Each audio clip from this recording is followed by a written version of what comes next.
It's been a few hours since the final whistle at Anfield, and while the 4-0 aggregate score looks like a blowout, the morning after tape reveals a much more controversial story. We're waking up to the devastating news that Hugo Ekitiké has likely suffered a ruptured Achilles, and that's a season-ending blow. And we also have this VAR controversy that former officials are already calling a clear error.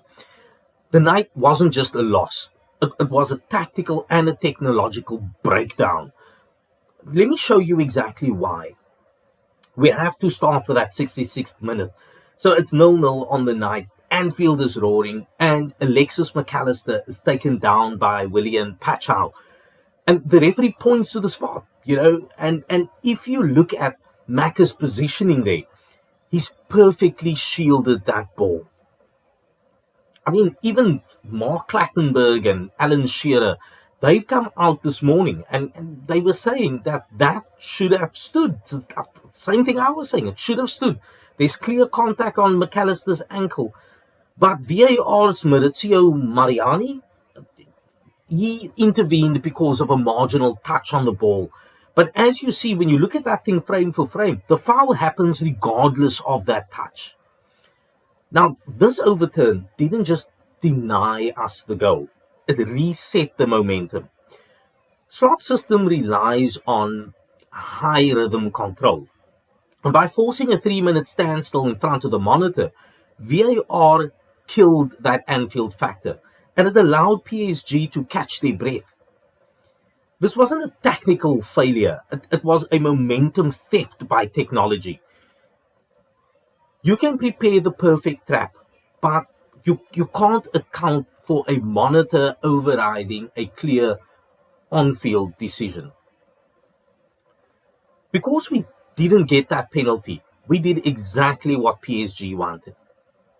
We lost our tactical discipline. Now, looking at what happened in the rest of that match, we'll get back to that again. But normally our fullbacks, Kirkes and Frimpong, are the engines of our attack. But on the night, they felt like prisoners, right? And when you look at Milos Kirkes, every time he even thought about overlapping, Kvicha, Kvaratskhelia, he stayed high. He didn't track back. And most wingers follow the runner. But Kvaratskhelia, he stayed on that halfway line. And by staying high and wide, he forces Kirkes to stay home. And this meant that Liverpool was now playing with a broken attacking line.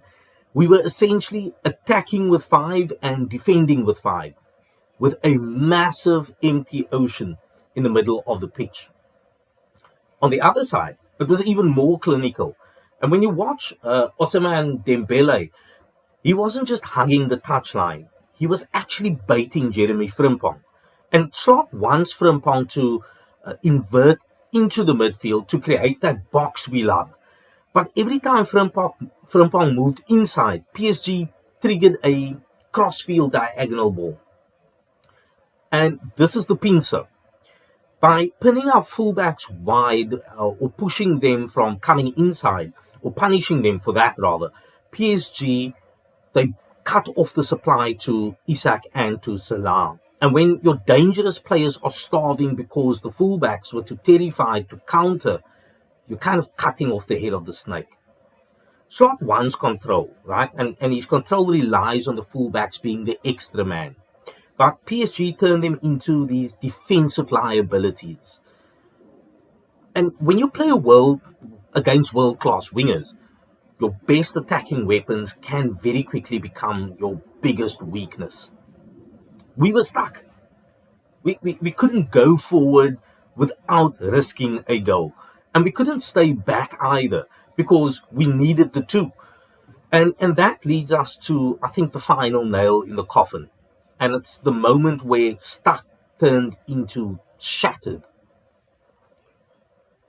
By the 91st minute, the tactical structure had completely dissolved. Look at that massive gap between the midfield and the back four. And after the mental drain of that VAR decision, I think the rest defense, which is the heartbeat of Slot ball, that simply vanished.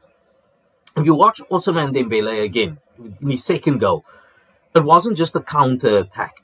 It was a lesson in fatigue, I think. And while our players were completely static, PSG's fresh substitutes were moving at a 3.3 meter per second burst. And this is the transition trap. Slot stays optimistic because we created chances.